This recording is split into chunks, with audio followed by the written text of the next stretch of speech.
আওয়ামী লীগ কিন্তু কার্যত এবং আইনত নিষিদ্ধ একটি সংগঠন। ফলে আমরা আশঙ্কা করছি যে এই নির্বাচনে এরকম একটা যোগসাজগ হয়েছে ভারত, আওয়ামী লীগ এবং বিএনপির মধ্যে। বিশেষত বিগত সময়ে আমরা মাজার ভাঙচুর দেখেছি। যারা এই ঘটনার সাথে জড়িত ছিল তাদেরকে যাতে বিচারের আওতায় আনা হয়।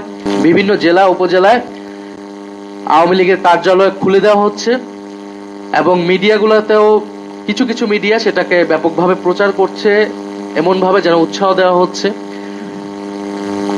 আওয়ামী লীগ কিন্তু কার্যত এবং আইনত নিষিদ্ধ একটি সংগঠন এবং তার বিচার প্রক্রিয়া চলমান আছে।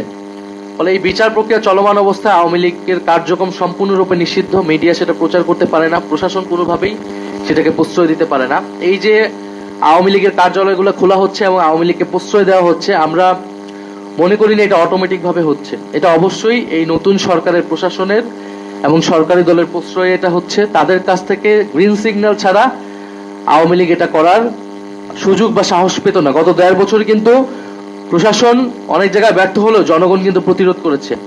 রাজনৈতিক ফ্যাসিবাদ বিরোধী রাজনৈতিক কর্মীরা সেটা প্রতিরোধ করেছে। ফলে আমরা আশঙ্কা করছি যে এই নির্বাচনে এরকম একটা যোগসাজগ হয়েছে ভারত, আওয়ামী লীগ এবং বিএনপির মধ্যে।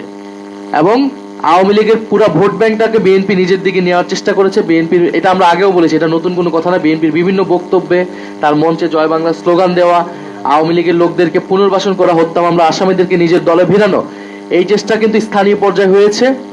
কিন্তু এইটা যদি এখন আওয়ামী লীগ সেটার বিনিময়ে, এই ভোট ব্যাংকের বিনিময়ে যদি আওয়ামী লীগের রাজনীতিকে পুনর্বাসনের চেষ্টা করা হয়, তাদের কার্যক্রমকে সুযোগ করে দেওয়া হয়, তাহলে তা কঠোরভাবে প্রতিহত করা হবে।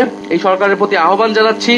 আমাদের প্রথম আহ্বান থাকবে যে দ্রুত সময়ের মধ্যেই সংবিধান সংস্কার পরিষদ, সরকারি দলের প্রতি আহ্বান থাকবে সংবিধান সংস্কার পরিষদের সদস্য হিসেবে শপথ গ্রহণ করে জাতীয় সংসদ এবং সংস্কার পরিষদ সভা, সংবিধান সংস্কার পরিষদের প্রথম অধিবেশন ডাকার জন্য, এবং আইনের শাসন যাতে নিশ্চিত হয়, পুলিশ যাতে দলীয়করণ না হয়।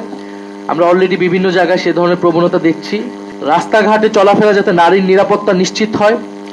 স্বরাষ্ট্রমন্ত্রী বলেছেন যাতে মব কালচার বন্ধ করবেন। আমরা সাধুবাদ জানাবো সে ধরনের উদ্যোগ গ্রহণ করলে বা আইনের শাসন নিশ্চিত করলে। বিশেষত বিগত সময়ে আমরা মাজার ভাঙচুর দেখেছি। যারা এই ঘটনার সাথে জড়িত ছিল তাদেরকে যাতে বিচারের আওতায় আনা হয়।